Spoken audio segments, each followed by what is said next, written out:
Thanks for tuning into the Urban Scope podcast. I'm back with another throwback album review. Now, this Chicken and Beer album from Ludacris back in 2023 was one of my favorite albums from Ludacris. I'm just gonna say that it is my favorite album from Ludacris just because of the concept of the album and because of the content and the production on this album. Now, coming off the Word of Mouth album, which was a great album as well, he had a lot of momentum to ascend. And he was starting to get publicity and starting to get his acclaim, starting to be mentioned with the greats, the Jay-Z, the Nas's, the Biggies, the Tupacs. He was starting to get that acclaim, even though he had more of a, hype around him, like more of an energy type style. He was more of a walking onomatopoeia, but he was starting to starting to be noticed for his lyricism and starting to be known for his ability to make hits. And that's what this game is about. His lyricism and his just body of work makes him a hip hop classic or make him a hip hop great because we know it's about the longevity. Anybody can, like they say, anybody can win one championship in a row, but can you win two? Can you win three? Can you win four? And he has classic hits and classic albums, and he's never mentioned with the greats because of the era that he fell in between. Now, if he was in an era like this era, he would be the greatest right now. But unfortunately, he grew up in '03, and we know Ja Rule was making his rounds. 50 Cent started to make his rounds around this era. Jay-Z and Nas, like I always talk about. And, you had everybody mixed in. Even Nelly had bigger hits around this time. Eminem, forgot about him. So it was a lot of different people he had to compete with. And Joe Budden had one hit, during this time. So it was a lot of people who had hits and a lot of people had projects that were great. But this project was stood the test of time for me. That's because of the hits that he had on it. um, I don't even have to mention it. He had P Poppin', Stand Up, Blow It Out, Splash Waterfalls, which I just heard the other day, and it brought back some classic memories for me. And those are just the release singles, but I always talk about the greatness or the importance of the B sides. And the B sides that he had on this album was great as well. The Southern Fried intro is one of the best intros in hip hop history. And I talked about greatest intros of all time when I talk about the Meek Mill's Dreams, Nightmares and Dreams. Well, Dreams and Nightmares intro being the best intro of all time. But that Southern Fried intro is one of the underappreciated or undervalued intros in history. Has a classic sample on it, which I love. I love the samples used in hip hop. One of the staples in hip hop as well. But that Southern Fried intro is definitely one of the best intros in hip hop history. Hard Times, which a song I'm biased on because it features A-Ball and MJG. Being from Memphis, growing up listening to them, I'm always going to be a fan of their music and sounds that they put together. But that was a very great song on the album.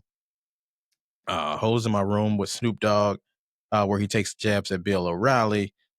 This was the time when Bill O'Reilly was starting to piss off a lot of hip hop people and just became seen as very racist. But Ludacris attacked him in a funny way, and it was pretty funny.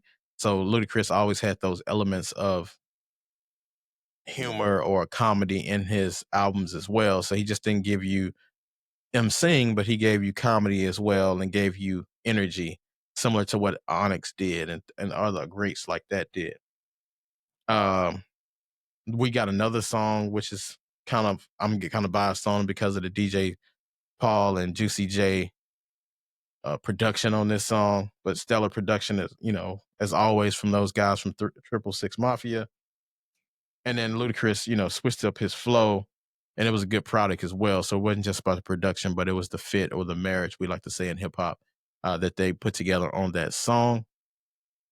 Screwed Up with Lil Flip. This was during '03, was in the Lil Flip era when he had that great run of the Flip song that he had, self song, that Flip.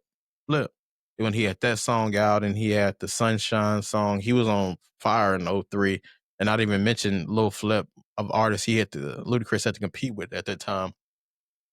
But there were two artists with braids, light skinned from the South. The song made sense, and it was definitely a great hit. Um, and he had a lot of great skits on this album as well. I think it was called The Black Man Struggle when, the guy was taking a poop or whatever. But he had a lot of great skits and things like that. And that's a lost art in today's hip hop having skits, because skits usually gave you insight into the artist and gave you another perspective of who they are, or just at least gave you their creativity. So artists like, I know, like Tank in the past have great skits, and even Lil Wayne had, skits back earlier in his days. But the skits are not used enough, especially like in Biggie's day. I know Biggie used skits a lot because I think it was more, geared around what Diddy's production was and things like that. But um, Ludacris nevertheless had great skits, and he had an animated flow too, which people don't talk about enough. I know we talk about, they brag all the time about Eminem's animation and his lyricism and his ability to tell a story, but Ludacris is definitely up there with the Eminems and others who can tell a great story, but also have animated lyrics and can give you that exclamation mark type excitement. And he was always able to give you the energy and music. And he has great songs for like sports events and things like that, and riding in the cars and stuff. But he was still a true MC to heart.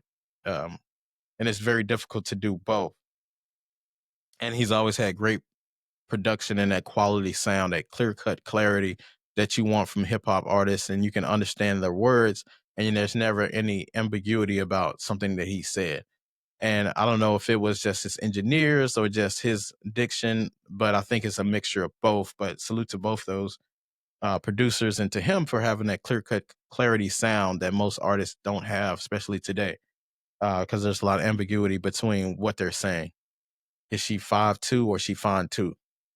Type deals. Um, and some people will say, that's the difference between Jay-Z and Nas, because Jay-Z always had better producers than Nas, but I always felt like Nas had a better lyricism. Even though Jay-Z is a great lyricist, but I always felt like Nas didn't have the benefit of the producers, and he probably had a choice to do so, but I think that might have been by design because his lyrics are so good. He didn't want to get drowned out by exceptional production. He wanted sufficient production. And I think on that first album, it was written, I mean, on Illmatic, he had some of the best production that he ever had over great lyricism. But nevertheless, both great artists, and great album from Ludacris, this Chicken and Beer album. So if you haven't listened to it, I don't know where you've been, but you should definitely listen to it. And as always, until next time, I'll see you next time.